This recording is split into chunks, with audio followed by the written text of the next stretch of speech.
Eye for an eye. Eye for an eye. Idol Mark Espinosa.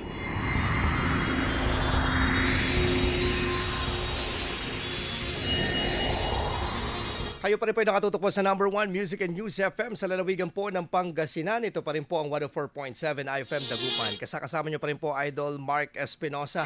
At welcome po muli sa ating pong programa. At nandito na po tayo sa portion po ng Eye for an Eye kung saan tinatalakay po natin ang mga mahalagang issue po sa ating lipunan na may kinalaman po sa pang-araw-araw po natin na buhay at trabaho. So sa panahon po ngayon, marami po tayo pong mga naririnig po na mga termino. Lalo ngayon kasi legal holiday, di ba? So relax dapat yung mind po natin. At yung mga iba, iniisip double pay, di ba? Sa trabaho. Pero may mga ilan po na mga nag-a-arise na mga termino sa larangan po sa mundo po ng paggawa. Tulad na lamang po ng yung mga iba burnout, yung mga ganyan, di ba? Pero meron po yung mga bago ngayon na talagang tinatawag po, though hindi man po siya bago, pero unti-unti po siyang parang nire-recognize ng mga psychologists, no? Na talagang ito valid itong nararamdaman o nararanasan ng isang empleyado. Yung tinatawag po natin na quiet quitting at yung quiet cracking. Pero ano nga po bang ibig sabihin ng mga ito? Normal lang po ba yung pong may mga empleyado po na nag-siset ng malinaw po na hangganan ng kanilang trabaho o kaya naman po'y sobrang nagsusumikap hanggang sa mapagod na lang po sila at ma-burnout.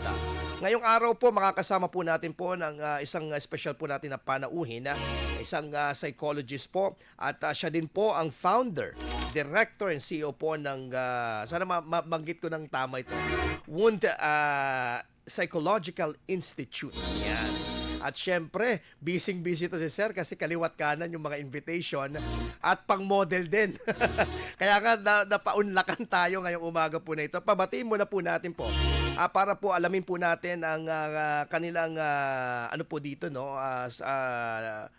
eksplanasyon sa epekto ng sa mental health po natin, sa productivity at higit po sa lahat kung paano natin mahanap ang tamang balanse po sa ating pong trabaho at sa personal po na buhay. Kasama po natin Doc Norly Orbistondo Domenden. Magandang umaga po Doc Norly, and pagbati po ninyo sa lahat po ng ating mga nakikinig at mga nanonood po. Good morning, Idol Mark, and sa lahat ng ating mga ka-IFN dyan, mga ka-idol natin dyan na nakikinig at nanonood. Magandang morning and happy holiday. Opo, salamat po. At kahit na busy po ang pagiging isang model at isang CEO at saka nagtuturo din po kayo, sir, di ba? Actually, Idol Mark, I just nag-quiet quit din ako sa pagtuturo. So, yeah. so relate na relate dito. I just left the academy nung mga ilang araw pa lang nakakalipas. Okay. Anyway, napag-uusapan na rin po natin po to Doc Norly. Siguro po at nabanggit nyo po kayo mismo naranasan nyo po ito. Pero sa mga hindi po nakakaalam or baka nararanasan po nila ito pero hindi pa nila alam, ano po ba talagang ibig sabihin po ng tinatawag po natin na quiet quitting at bakit po ito nauuso ngayon sa mga workplace po? Idol Mark, gusto lang natin ipabatid na itong mga terms na ito, quiet quitting, quiet cracking, ay actually itong mga younger generations ang nagpauso nito eh. So ang quiet quitting from the word itself, quietly na nag-quit. Nag-quit saan? Doon sa full engagement, doon sa full na commitment sa pagtatrabaho, Idol Mark. So dito, yung isang tao ngayon, unlike yung mga older generations natin noon na kapag nabigyan ng trabaho, permanent man yan or contractual, talaga namang binubuhos yung lahat, nagbibigay ng extra na serbisyo doon sa kanilang trabaho, na extra effort. Pero dito, alam mo yung thinking, Idol Mark, na okay, I will just only work sa oras na in-expect mo na sa akin. Gagawin ko lang kung ano yung pinapagawa sa akin, yung job description ko. At ito yung motto nila, magtrabaho ng naaayon sa bayad. Oo. Totoo. Yes, Idol Mark. Kasi kung mapapansin din natin, yung work style and work values ng ating mga younger generation ngayon, gustong-gusto nila or yes, natin din kasi medyo kasama tayo doon ng work-life balance. Unlike yung older generations na talagang gusto nila paghandaan yung future, na kahit walang ulam ngayon, walang ulam ngayon, hindi na enjoy ngayon, pero secured yung kanilang future, parang ganun. Mhm. Yung ating generation ng mga workers ngayon is that kailangan ngayon pa lang na enjoy na nila yung buhay, mayroon silang trabaho that allows them or that provides them their needs and their wants at present. Mhm. And so, ayaw nilang kumbaga manakawan or maging imbalance yung kanilang personal life na dahil nakukuha na ng kanilang work life. Mhm. Pero ito pong nangyayari po na ito, Doc, siguro may ano po ba ito, epekto, yung atin ding the way, for example, ma-educate, madisiplina ang isang tao, and yung modernization na tinatawag natin, and pag-embrace natin, of course, sa globalization. Yes, Idol Mark. Actually, yung factor na ito, titingnan dapat ng management ng mga organizations. Kasi maliban dun sa nature or working style nga ng ating mga younger generations ng Mhm. workers, mayroon ding internal factor yon pagdating sa organization. So, kung ang isang tao ay motivated lang dahil para lang magkaroon siya ng trabaho, the more na dapat mas makita or mas alam ng ating mga organizations like the HR kung paano sila i-motivate at paano mailabas yung kanilang yung kanilang enthusiasm to work harder or to work outside what is expected from them. Mhm. Nakikita natin, Idol Mark, na isa sa mga dahilan kung bakit nagkakaroon nga ng quiet quitting na ito ay hindi rin sumasabay yung ating HR department. Like yung iba walang maayos na Program. incentive, yes, Mhm. incentive and program and promotion program, Mhm. walang recognition doon sa kanilang mga efforts, something like that. So kailangan tingnan din natin we have to understand na hindi lang din naman pera ang pwedeng pang-recognize dun Mhm. sa ating mga workers, kundi yung allow them to kahit papaano in a day, halimbawa pwede natin gawing reward yung magkaroon ng bebe time, break time, something like Okay. Marami, oh, lalo pag marami kang bebe. Mm. bebest time. Yes, Idol Mark. Okay. Oo. And remember, changing yung motivation, changing yung interests ng ating mga workers, kagaya ng sinabi mo kanina, globalized na tayo, industrialized tayo, Mhm. ang dami-daming lumalabas sa paligid natin. And yung mga bagay na yun, ang pwedeng makapag-motivate or pwedeng mag-serve as a reward dun sa ating mga workers. And yun mismo, pwedeng gamitin ng ating mga organizations Mhm. para mapanatili yung kanilang interest Oh, or dun, yan. yes, Doc. By telling that, ito ay may direktang epekto sa mental health ng isang empleyado. And of course, apektado yung overall productivity ng Totoo kumpanya. yan, yes, Idol Mark. Kasi dun pa lang sa tao, no, kapag Mhm. ako halimbawa, yung worker ako na gusto ko ng balanced life, tapos you expect me or require me to extend extra service or additional service or Mhm. extra hours sa trabaho, siyempre makakaramdam ako na I may get exhausted physically, no, Mhm. or mentally. Ngayon, pag hindi ko nararamdaman, Idol Mark, yung satisfaction na dun sa trabaho ko, hindi na balanse yung buhay ko, that may now result to other mental health concerns, no? Mhm. Pwedeng andyan na yung feeling of loneliness or feeling of walang accomplishment, walang achievement, something like that. And pwedeng humantong yan sa mas matindi na mental health problems. Mhm. At the same time, Idol Mark, hindi lang doon sa worker na nagsa-silent quitting ang epekto nito, kundi even sa mga supervisors or sa mga employers. Kasi andyan na yung pakiramdam nila na, I hired someone who can't even value my company, my organization. I hired Mhm. someone na parang wala lang sa kanya yung workplace. Or pwedeng andun yung pakiramdam na nagkamali yata ako sa hinire ko, something Mhm. like that. So they may start questioning themselves, their skills or their abilities dun sa kanilang mga trabaho. And so naggaganon 'yan, Idol Mark, no?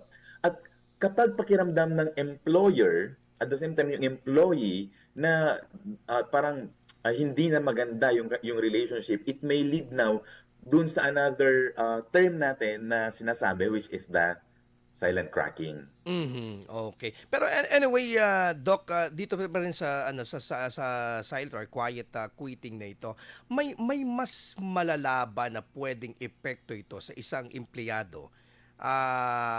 Mental health and of course, baka mamaya yung may mas malala pa na pwedeng kasadlakan ito kung ating mga empleyado na nakakaranas ng ganito. Yes, Idol Mark, yun nga po yung kwan natin kanina, no, na kapag hindi sila nakaramdam ng accomplishment or growth, personal and professional growth doon sa kanilang trabaho, it may lead to yun nga, yung mga down feelings, down emotions, and other mental health problems like yung depression natin. And the worst nga dito, Idol Mark, is kapag hindi na naramdaman ng tao yung kanyang worth as a person, worth as a worker, pwede silang completely quit na. Kasi, di ba yung silent quitting, dahan-dahan lang muna sila, dahan-dahan silang nagdi-disengage. And then, kapag napuno na sila, pag exhausted na sila, they may completely disengage. They may completely resign from the job abruptly. That will also affect yung kanilang record as a worker and record as a professional. But in personal, pwede bang humantong ito, for example, na sakta ng sarili, mawala sa wisyo, yung mga ganitong instances sa Doc?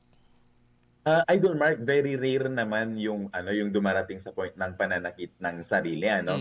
Although yung emotional burden, emotional and mental burden, ito talaga, Idol Mark, yung mas nararamdaman nila. Okay?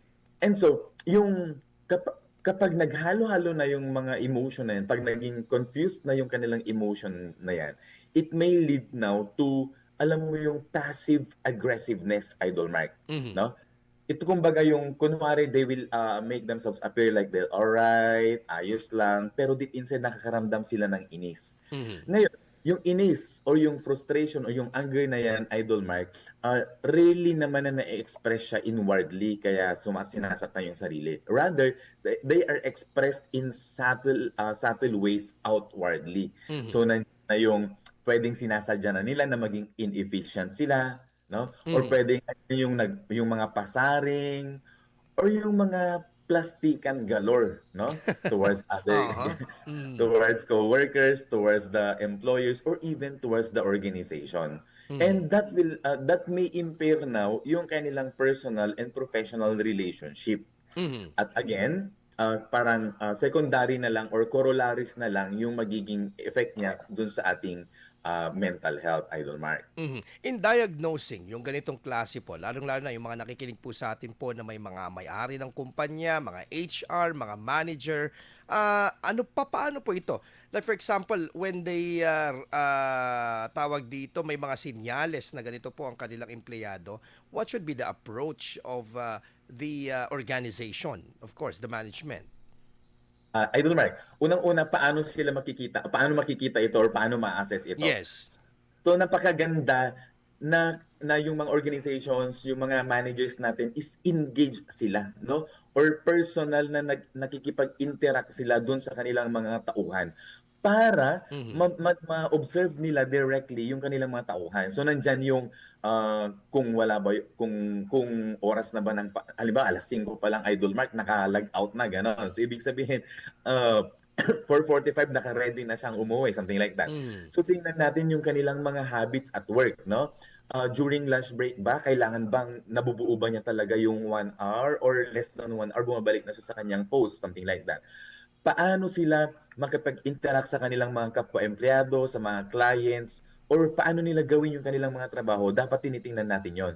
Kasi makikita natin, Idol Mark, even with the bare eyes, kung yung empleyado ay ginagawa yung gawain niya na may pagmamahal or dahil sa compliance na lang.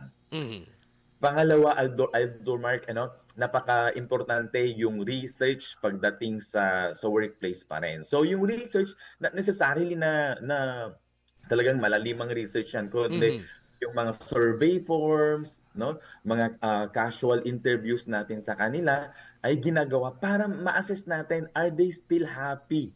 Satisfied pa rin ba sila sa trabaho nila, sa position nila, sa organization itself, and sa other things, no? Other things na may kinalaman dun sa kanilang trabaho.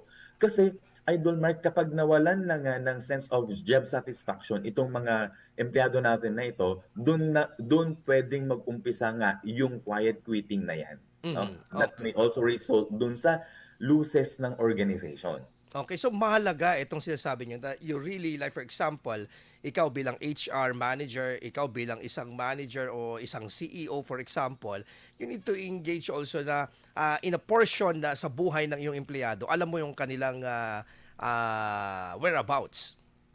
Yes, whereabouts yung kanilang interests or what drives them, Idol Mark. No, I would just like to make an example na lang. So in Bun Psychological Institute, I have ilang staff yan. So dati meron ako nakikitang staff din na kapag alas 5 onwards, pag chinat ko yan or may tinatanong ako, hindi yan nagre-reply, Idol Mark, until the next day. Until such time na Okay. na nakita ko yung kiliti niya, no? Nung itong empleyado na ito, nung nakita niya how I cared for him, nung pinaglaban ko siya sa aming mga clients and everything, doon niya naramdaman yung pagmamahal ko as a boss and yung pagmamahal ng organization sa kanya. Doon nag-change, Idol Mark, nagkaroon ng 180 degrees na improvement doon sa kanyang trabaho. That is why ngayon very responsive siya, even holidays talagang nagre-respond, nag-update siya. Although hindi naman yun ang nire-require natin mula sa kanila kasi equal nga yan sa DOLE, di ba? Pero naging iba yung pag-aalaga niya sa organization and pag-aalaga niya sa akin as a boss. Mas pinahalagahan talaga. So anyway, Doc, sige Doc, you have something to say. Yes. At saka yung kanilang interest, Idol Mark, para halimbawa pagdating ng mid-year, hindi lang pera yung pinapabonus natin sa kanila, Okay. no? Ano yung mga hilig nila, no? Gusto nilang maglagala, gusto nilang manood, whatsoever. So yun yung mga pwede nating gamitin para maramdaman nila na they understand me as a younger generation employee. Yan. Okay, so parang yung sinasabi mo, Doc Nordy, you're not just investing by motivating them by words, but by action. Yes, Idol Mark. Kasi yun naman talaga ang kailangan din nila para balance. Okay, mapunta po tayo dun sa, ito naman, medyo bago-bago itong quiet cracking. Ano po bang pinagkaiba nito sa quiet quitting, Doc? Actually, Idol Mark, very similar sila kasi it has something to do with disengagement, no? Okay. Yun nga lang, in silent cracking, mas inner yung dating nito. It is a state, no, of mind and being. So, kumbaga, alam niyo po yung vase o yung porcelain, something like that, na hindi natin, or parang semento na lang, Idol Mark, na dahan-dahan, hindi natin alam na within may mga small cracks na nagkakaroon ng small cracks, and then kapag malala na bigla na lang palang babagsak kasi hindi natin nalaman. So it is a very subtle way, no, of disengaging dahil yung tao mismo ay nawawalan na ng amor, no? Unlike nung sa silent quitting kanina, Idol Mark, yung tao pwedeng not necessarily na hindi siya masaya, no? Pero nagtatrabaho pa rin siya, walang labis, walang kulang. Ganun lang 'yon. Pero sa silent cracking, pwedeng nagtatrabaho siya kasi kailangan na lang.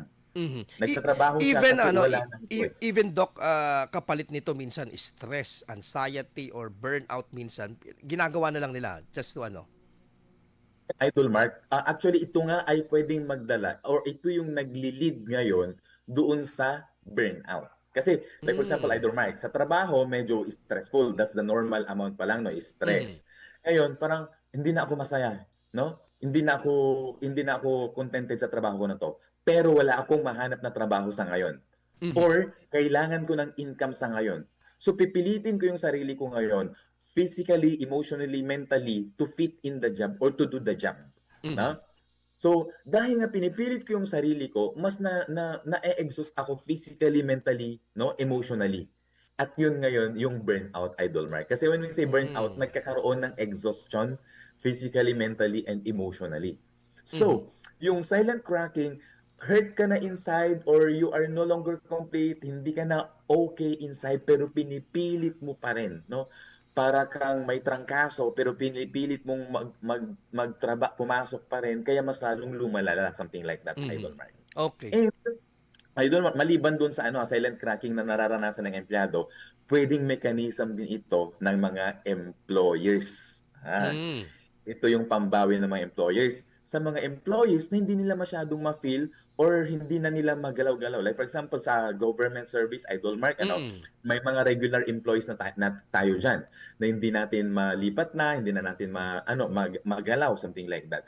So ang silent cracking, this is also a mechanism ng organizations kung saan mararamdaman or subtly or dahan-dahan mararamdaman ng empleyado na hindi na siya napapahalagaan or something like that, no? Mhm. To push back an employee to quit, parang gano'n. Okay, parang yun ay nagtutulak sa kanila na, "Oh, sige, bigyan ka na lang namin ng graceful exit." Parang gano'n. Oo. Actually nga, hindi nga siya graceful exit. Stress exit pala, Doc. Stressful exit. Okay. Oo, na hindi kita finire, pero ikaw Hmm, mismo ang nag-quit. nag-decide na umalis na kasi nahihirapan ka na pa.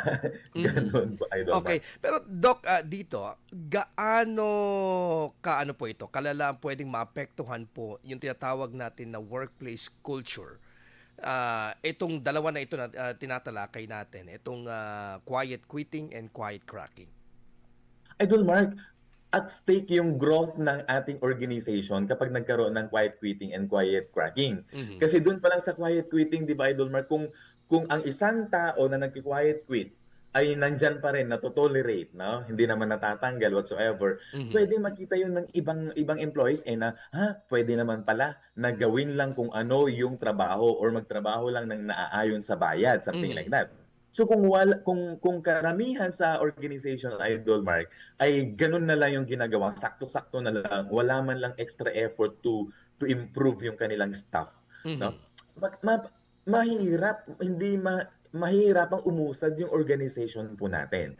At puwedeng yun yung makasanayan nga, alam mo yung parang ma-influence yung isa until sa Mhm. time na yun, na everything that they Contagious, do. contagious siya. Stages, yes. And everything that they do, kailangan may katumbas ng bayad or yung tawag dito, may kapalit na. So Oo. mahirap yun para sa organization, Idol Mark. And pagdating naman sa quiet cracking, Idol Mark, pag nakita ng isang tao ay nagsa-silent crack na hanggang sa magkaroon na ng stressful exit, yung exit na isa ay pwedeng maging Mhm. maging precedent ng other exits, no? Other So resignation. magkakaroon ng exodus. Actually. Oo. And napaka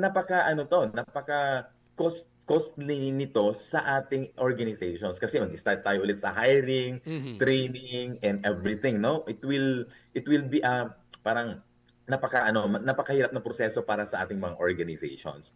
So, rather than looking at employee training development and incentive as additional cost, isipin natin, hindi kaya mas malaking cost yung Mhm. yung magagastos kapag nag-quit lahat yung ating mga employees. Yeah. Okay, panghuli na lang po siguro, Doc Norly.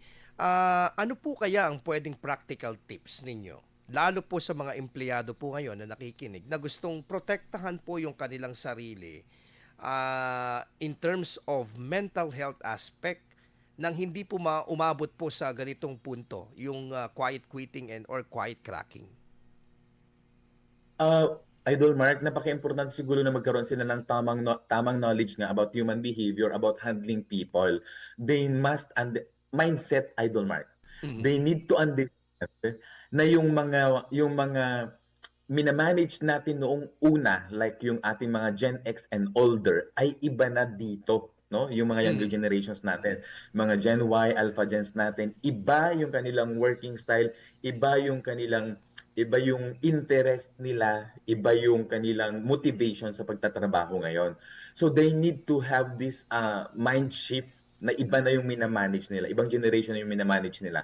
And that knowing yung kanilang motivation, yung kanilang interest and everything, they will be able to tailor yung working setup, no, yung ating mga policies, yung ating mga rewards and incentives, no? Para dun sa new batch or new generation of workers natin ngayon.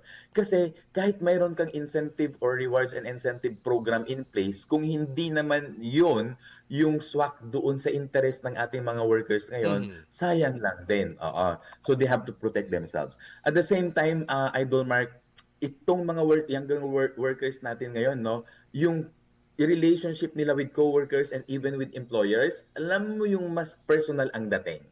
Kung minsan they cross the boundaries na sineset or nakasanayan natin during the past years.